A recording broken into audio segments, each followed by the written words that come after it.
दोस्तों, ज़िंदगी का सफ़र एक ऐसा सुहाना सफ़र होता है कि ज़िंदगी में अगर आगे बढ़ना चाहते हैं तो कहीं न कहीं आपका साथ देने के लिए और सहायता करने के लिए कुछ न कुछ लोग मिल ही जाते हैं। हम इस सब मौजूद हैं नई दिल्ली में। नई दिल्ली का वह प्यारा प्रदेश जहाँ पे लोग बहुत दूर दूर से आते हैं कमाने के लिए। वहीं पे हमारे एक मित्र कह लिया जा, प्रशंसक कह लिया जा या शुभचिंतक कह लिया जा, बड़ा भाई कहा जाए, और हमारे बड़े भाई भी कह सकते हैं, क्योंकि हमने कहा ना कि जब ज़िंदगी के ऐसे मोड़ पे कभी कभी आप लोगों का साथ ज़रूर मिल जाता है। तो हमारे साथ मौजूद हैं डॉक्टर राशिद हुसैन जी और साथ में उनकी पत्नी भी हैं। और यह मौका बहुत कम मिलता है कभी कि एक साथ पति पत्नी मिल कर के जो काम कर रहे हैं। आज डॉक्टरी के साथ साथ फोर्स लाइन में भी काम कर लेते हैं। और कभी कभी क्या होता है कि गरीबों की, उन मजलूमों की आवाज़ भी उठाने का काम करते हैं। तो आप सभी लोगों का एक साथ स्वागत है। सबसे पहले तो सर हम आपसे जानना चाहेंगे कि दिल्ली में आप कब आए? दिल्ली में मेरे लिए आए हुए करीब 22 वर्ष हो गए हैं। 22 वर्ष जी। अच्छा, 22 वर्ष से दिल्ली में आप रहने लगे हैं? जी जी। अच्छा, 22 वर्ष के बाद फिर डॉक्टरी कब से शुरुआत की? मैंने उसी टाइम से 22 वर्ष से ही डॉक्टरी कर रहा हूँ मैं। अच्छा, 22 वर्ष से आए। अच्छा, 22 और वर्ष से और जो है मैं दिल्ली सिविल डिफेंस जो पुलिस फोर्स होता है जी। उसमें भी सर्विस करता हूँ। जब जब सेवा का मौका मिलता है मेरे लिए अच्छा, तो मैं जो मतलब उसमें भी सेवाएं देता हूँ। अच्छा, निष्काम सेवा भी देता हूँ काफ़ी, अच्छा। समझे। और अच्छा, लॉकडाउन के टाइम में भी मैंने काफ़ी सेवाएं दी। लॉकडाउन के समय में भी आप सेवा देते रहे। जी। एक बड़ी बात है कि डॉक्टर होने के बावजूद सिविल डिफेंस में काम कर लेना, ये बहुत ही बड़ी बात है कि अपना एक एक साथ कई काम करते हैं। तो एक सर, हकीकत में अगर कुछ आप करना चाहो तो कुछ भी कर सकते हो, बस आपके अंदर एक लगन होनी चाहिए। हम आपसे जानना चाहते हैं कि आज लगभग 22 सालों का आपका समय यहाँ पे गुजर चुका है दिल्ली में। दिल्ली में क्या आपको सबसे अच्छा लगा? सब कुछ अच्छा लगता है दिल्ली में। अच्छा, हाँ, बचपन भी मेरा यहाँ पे बीता है। यहाँ पे मेरी ननसाल भी है। अच्छा, हाँ, सब कुछ है। बचपन भी यही बीता है और जन्म भी इनका ही जन्म भी यही हुआ है दिल्ली में। हाँ। तो फिर आपके लिए तो दिक्कत नहीं हुई नहीं, होगी। मुझे कोई दिक्कत नहीं हुई। लेकिन बहुत सी ऐसी महिलाएं हैं जो कि दिल्ली जाना चाहती हैं, सोचती हैं कि मुझे दिल्ली जाना है। वो जो खास करके देहात की महिलाएं हैं, वो कहती हैं कि देहात में, शहर में जो है कि हमको कंफर्टेबल महसूस नहीं होगा। तो उनके लिए क्या कहना चाहेंगे आप? दिक्कत तो आती है, खैर थोड़ी बहुत तो दिक्कत आती है। जब नया कोई इंसान आता है तो दिक्कत तो आती है, फिर सब कुछ धीरे धीरे सब सही हो जाता है। और एक चीज़ ये और है कि जो देहात की महिलाएं हैं, इधर उधर नेचुरल हवा के लिए इधर जाती हैं, उधर जाती हैं, और आप लोग एक ही घर में, एक ही छत के नीचे, और कहते हैं कई सालों तक गुजार लेते हैं। हमको तो आदत पड़ी हुई है ना। बचपन से आदत ही पड़ी हुई है। हाँ। आपका शुभ नाम क्या होगा? रुखसाना बेगम। रुखसाना बेगम का नाम है। और जितनी भी महिलाएं इन दोनों जोड़ियों को देख रही हैं, उनसे मैं कहना चाहूँगा कि अगर आप साथ दो तो सारे मंजिल आसान पड़ जाएंगे। बस धैर्य के साथ हमें कोई काम करने की ज़रूरत है। धैर्य से एक साथ एकजुटता बना कर रखने की ज़रूरत है। सर, आपके कितने बच्चे हैं? मेरे पास 2 लड़के हैं और 1 बेटी है। अच्छा, और बड़े वाले बेटे ने D फार्मा कंप्लीट कर लिया है। लड़की जो है BSc कर रही है। अच्छा, और BSc के साथ साथ वो UPSC IAS की तैयारी में भी लगी हुई है। हाँ, और छोटा वाला बेटा जो है 10वीं क्लास में, 10 क्लास में। और 10 क्लास पास करने के बाद उनको साइंस बायोलॉजी हम दिलाएंगे। फिर देखते हैं क्या करते हैं वो। देखिए सर, एक चीज़ और हम आपसे जानना चाहते हैं। जैसे आपने कहा कि 10th करने के बाद साइंस बायोलॉजी दिलवाएंगे, जी जी। तो साइंस बायोलॉजी कभी कभी क्या होता है कि जो बच्चे होते हैं उनके अंदर कुछ और चीज़ें होती हैं कि मुझे कुछ और करना है। जी जी। तो ये आपका ये है कि नहीं कि मुझे बच्चों को ये करवाना है, और बच्चों कभी कभी के शौक पालते हैं? ऐसा है कि बच्चे होते हैं। बच्चे जो है कभी कभी गलत रास्ते पे चले जाते हैं या गलत साइड ले लेते हैं। तो माँ बापों का उद्देश्य होता है कि वो उनको सही तरीके से गाइड करें। ये हकीकत में अगर आपने, जो आप बच्चे हैं, आप देख रहे हो इस वीडियो को, समझिए कि आप चुनिए, कोई भी रास्ता चुनिए। तो इसका मतलब ये नहीं कि उस रास्ते को चुना जाए जिस रास्ते को हम न समझते हो। बचपन में बहुत सी गलतियां लोग करते हैं और नहीं समझ पाते कि मुझे आखिर में करना क्या है। तो सबसे पहले हमें अपने माँ बाप से सीखना होगा क्योंकि वो ज़िंदगी देख चुके हैं, बचपन देख चुके होते हैं। अच्छा, आप ये बताइए कि आपकी बेटी जो है आज UPSC की तैयारी कर रही हैं और IAS की तैयारी कर रही हैं। आप, बहुत सी महिलाएं जो अपने बच्चियों को पढ़ाना नहीं चाहती हैं, आपका क्या कहना है? नहीं, मैं तो पढ़ाना चाहती हूँ। मैं तो उससे कुछ भी नहीं कराती, घर का भी कुछ नहीं कराती। हाँ, लड़की मेरी 20 साल की हो गई, अभी तक उससे कुछ नहीं आता, क्योंकि मैंने उससे कुछ करा नहीं, पढ़ जाए लिख जाए अपने पैरों पे खड़ी हो जाए। चाय नहीं बना सकती, अभी चाय नहीं बना सकती।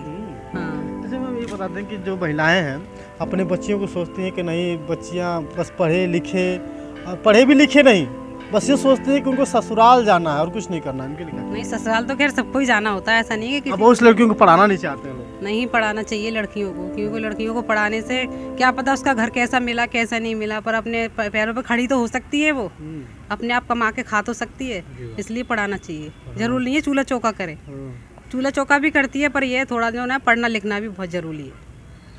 चूल्हा चौका भी करना ज़रूरी है और उसके साथ साथ पढ़ना भी ज़रूरी है। आजकल बहुत सी आप महिलाओं का नाम सुना होगा जो हाल ही में अभी राष्ट्रपति भी बनी है और रक्षा मंत्री भी बन चुकी है। और सबसे बड़ी बात अगर उत्तर प्रदेश की मैं बात करूं तो उत्तर प्रदेश में राज्यपाल महिला ही है, आनंदीबेन पटेल। अगर वो महिला है, अगर उनको भी घर वाले सोचे होते कि नहीं इसको भी पढ़ा लिखा के हम जो है कि छोड़ दें, इसी तरह उसको शादी कर दें, तो आज उस लायक नहीं होती। मैं इनकी भी बात करें मैम का भी, तो अगर ये पढ़ी लिखी हैं कुछ, तभी जो है कि अच्छा से अपने बच्चों को संस्कार दे पा रही हैं। नहीं तो जो अनपढ़ हैं महिलाएं वो जानते नहीं कि बच्चों को करना क्या है। हम आपसे ये कहना चाहेंगे, जानना चाहेंगे कि जो महिलाएं अभी देहातों में हैं उनके इरादे कमज़ोर पड़ जाते हैं, जब कुछ दूर तक चलती हैं वो थक जाती हैं। थकना का मतलब क्या होता है कि वो मानसिक रूप से थक जाती हैं, तो उनके लिए क्या कहना चाहेंगे आप? वो तो खैर थक जाती हैं, क्योंकि घर वालों का ही प्रेशर पड़ता है ना उन पे, क्या करोगे पढ़ा लिखा के, चूल्हा चौका ही तो करना है, क्या करना है, कौन सी नौकरी करनी है। उनकी सोच ही गलत होती है, तो गलत बात है ये। सब देहात हो या शहर हो, कुछ भी हो, लड़कियों को पढ़ाना ही चाहिए। हाँ, लड़की पढ़ लिख जाती है, अपने पैरों पे खड़ी हो जाती है, तो वो कुछ भी कर सकती है।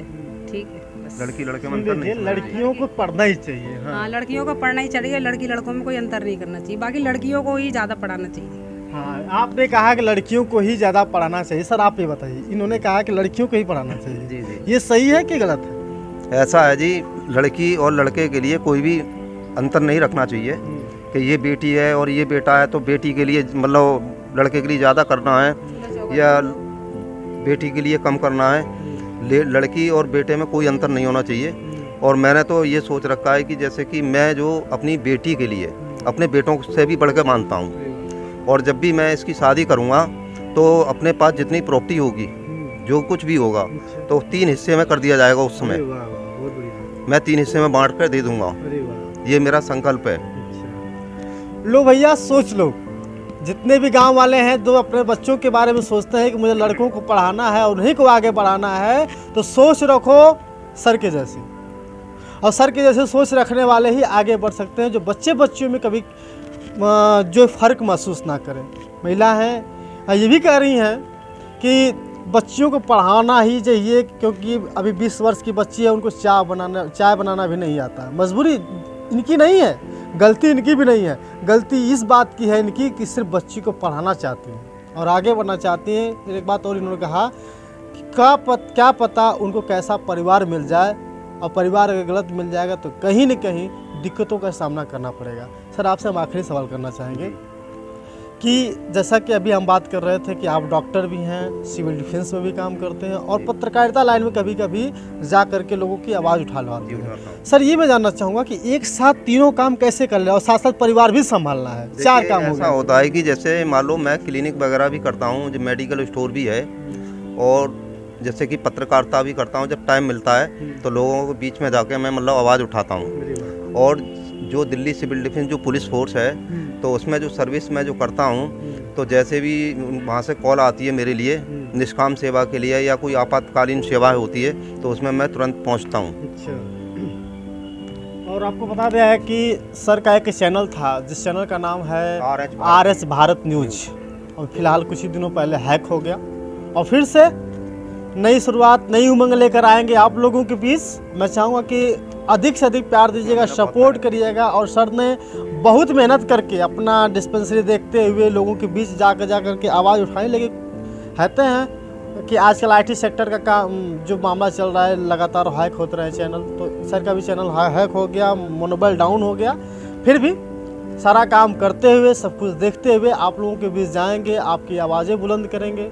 और यहीं से इन लोगों को विदा करते हैं, क्योंकि आपको बता दें दिल्ली में हर किसी के पास इतना समय भी नहीं होता, ये तो बड़ी मुश्किल से समय इन लोगों का मिल पाया है। और जब से मैं यहाँ आया हूँ 3 दिन हो गए, 3 दिनों में जितना इन लोगों ने प्यार दिया है वो बहुत ही काबिल तारीफ है। और हकीकत में कहते हैं कि उस बयां करने के काबिल नहीं, अगर लिखना शुरू कर दिया जाए तो लिखी नहीं जा सकती। बहुत अच्छा प्यार दिया, जैसे माँ बाप प्यार देते हैं उस तरह से इन लोग हमको प्यार दे रहे हैं। और बाकी मैं सबसे कहूँगा कि अगर बनना है तो सर और मैम की तरह बनना चाहिए आप सभी को।